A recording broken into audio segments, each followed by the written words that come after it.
You believe you make conscious decisions. You believe you choose what you do. You believe you control your routine. You believe you live according to your will. But the uncomfortable truth is this: a large part of your life is governed by unconscious habits.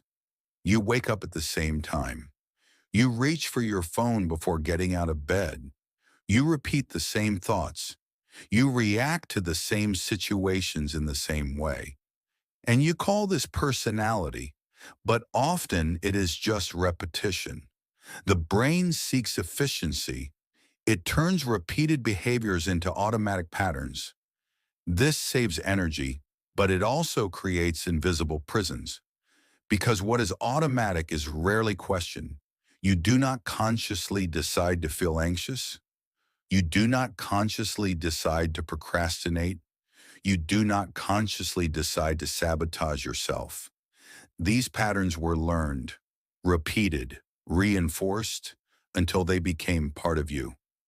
The problem with unconscious habit is that it creates a false sense of identity.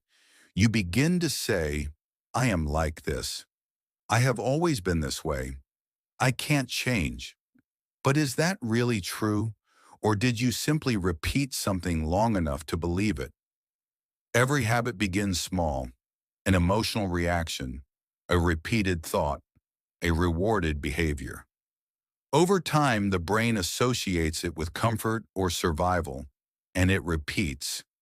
You may have developed the habit of avoiding conflict, or the habit of constantly seeking validation, or the habit of shrinking yourself, or the habit of reacting with irritation. At first, it may have been protection. Today, it may be limitation. The unconscious mind does not distinguish between what is useful and what is harmful. It simply automates what is repeated.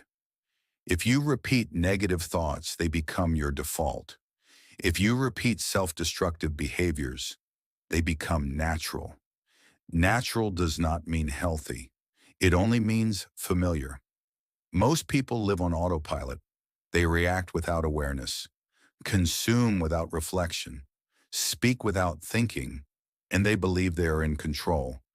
But control requires consciousness. Change begins with observation. Observe your patterns. Notice what you do when you are tired, when you are frustrated, when you feel insecure. That is where your deepest habits live. Ask yourself, why do I always act this way? When did this pattern begin? What am I trying to avoid?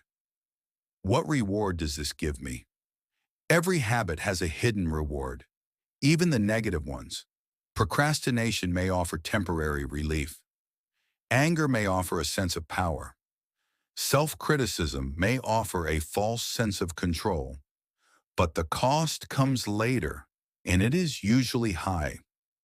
The power of unconscious habit is that it silently shapes your destiny. Your repeated choices define your results.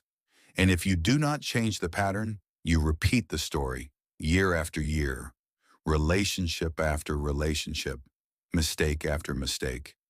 But there is good news. What was learned can be relearned. The brain is plastic. It adapts. But it requires conscious effort. First, awareness. Then, interruption. Then, replacement. You do not eliminate a habit simply by trying to stop. You must create another in its place. If you want to stop reacting with anger, you must train pause. If you want to stop procrastinating, you must create immediate minimal action. If you want to stop sabotaging yourself, you must build small daily wins. Change is not explosion, it is repetition. Just as the negative habit was created through repetition, the positive one will be as well. The difference now is that you are aware. At first, it will be uncomfortable. The brain resists change. It prefers the familiar, even if the familiar hurts. But every small conscious choice weakens the old pattern and strengthens the new one. Imagine your life 5 years from now if you continue repeating the same habits. Now imagine if you change just one pattern at a time. Small changes, consistent, daily. That completely alters your trajectory. You are not your habits, but your habits build your reality. If you do not choose consciously, your unconscious will choose for you, and it will always choose what it already knows. Perhaps today you can start simply. Notice your first thought in the morning. Notice your reaction to criticism. Notice how you deal with frustration. Do not try to change everything at once. Just observe. Awareness is the first act of power. The power of unconscious habit is immense, but the power of consciousness is greater. And the moment you begin to see your patterns, you stop being enslaved by them. You become the author, because in the end, your life is not built by grand decisions. It is built by small repetitions. And what you repeat is who you become.